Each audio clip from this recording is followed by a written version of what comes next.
today I'm going to be potting up Pinguicula assyriana, and I thought we should pot this up together because this is a slightly tricky ping. Of all the pings, there's kind of different forms. Assyriana represents the form that is really, really attractive. It's so cute. It's this little, tight, kind of succulent looking thing, and it's so stinking cute. And this is a great example of any plant that's in a winter succulent phase. It's gonna have these tight, small leaves, and the truth about it is they just want to fall off.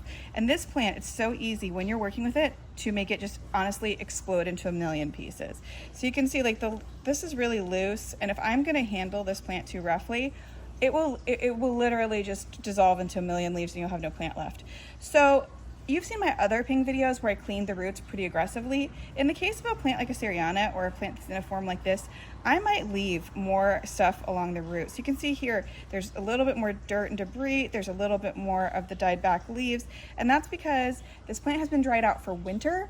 And so that really wants to stick to the plant. And if I was to try to pry that off, I'm so likely to just destroy this whole plant. One thing you could do is you could let your plant get watered before you work with it, and then it'll be a little easier to remove this. In my case, I have so many plants to work with, I just have to move through them quickly.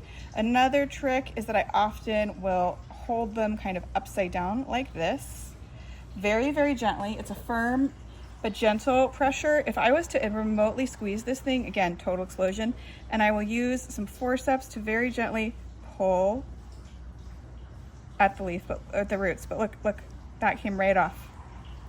So I might try to gently remove more of this stuff with my forceps, turning and rotating, never putting pressure on the plant itself, just sort of letting it rest in my hand, and I can try to kind of delicately remove a little bit more of this debris,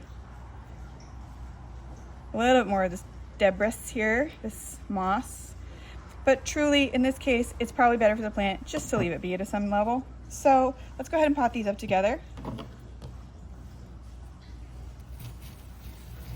These ones, I am also going to just use my fingers as like gentle holders of the plant. And I'm actually going to use my forceps to just guide the roots in place. I'm never going to put this plant in my forceps because it's just going to be too difficult to control the pressure. And I'm just going to push around there. These guys can have semi-long roots, but in general, they're going to have kind of a little tuft of roots. It's pretty easy to get that in there, but they honestly just kind of sit on top of the soil. They perch there. Another trick is that these old flower stalks that I might pull off on another plant, on this plant, I'm for sure going to trim it because it's so easy to just destroy a whole plant with this. I know some people hate that we plant things at random, a la nature style.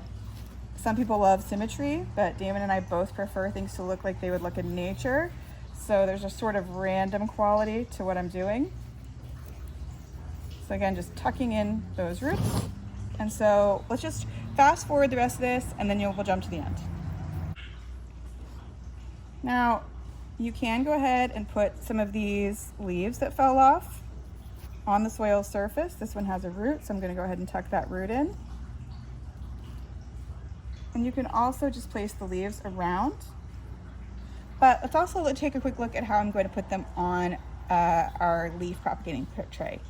But first, let's just enjoy how pretty this is now. All right, this is a prop flat. If we zoom out, you can see it's a big old prop flat. Regular thing we would normally use in the nursery. We're gonna zoom in so that you have a better time looking at what I'm doing. So what I have here is all my leaves. I like to put them in these little containers and make a tag for them along with the date. And then I really like to compact the soil because to me, I want this soil to not be too squishy. And I want to be able to work with it well. This is our typical ping mix. All of our recipes are available on our website for our soil mix. And then I have my leaves here. This is really important.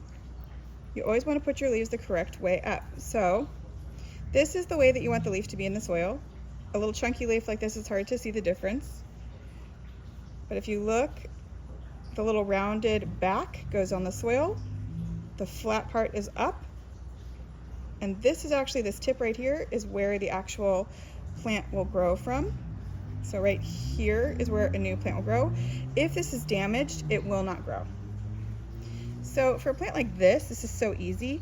I'm just actually going to set this in the soil in rows, and I might make a little divot like this all across, very little, so that I can place this upright against the soil.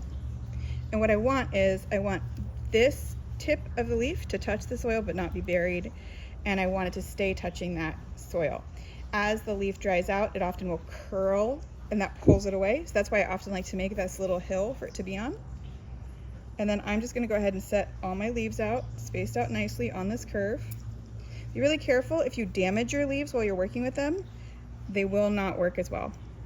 So I use forceps sometimes, but I'd be very, very cautious in using them. I'll show you, for example, on one of these leaves. So with this forceps, I'm barely touching it. If I was to do a little bit of a squish, you can see the damage on this leaf. That is unlikely to actually work because of the damage from the squish of a forceps. See how squished that is? See how squished that is? Don't do that. So I literally am just using these as a means of very gently placing them exactly where I want.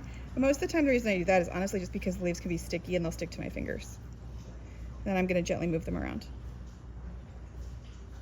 So this is your quick guide to leaf pullings. We'll do a super in-depth guide next month with Damon, who's got all the best tips and tricks because he's a plant wizard. But here's your quick guide. So yeah, let's do that. I'm going to put a dome on this with a little ventilation, put it under grow lights, and just leave it, keeping an eye on it for mold and any sort of gross growth, keeping it damp, and I'll start to see plants growing soon. All right, happy growing.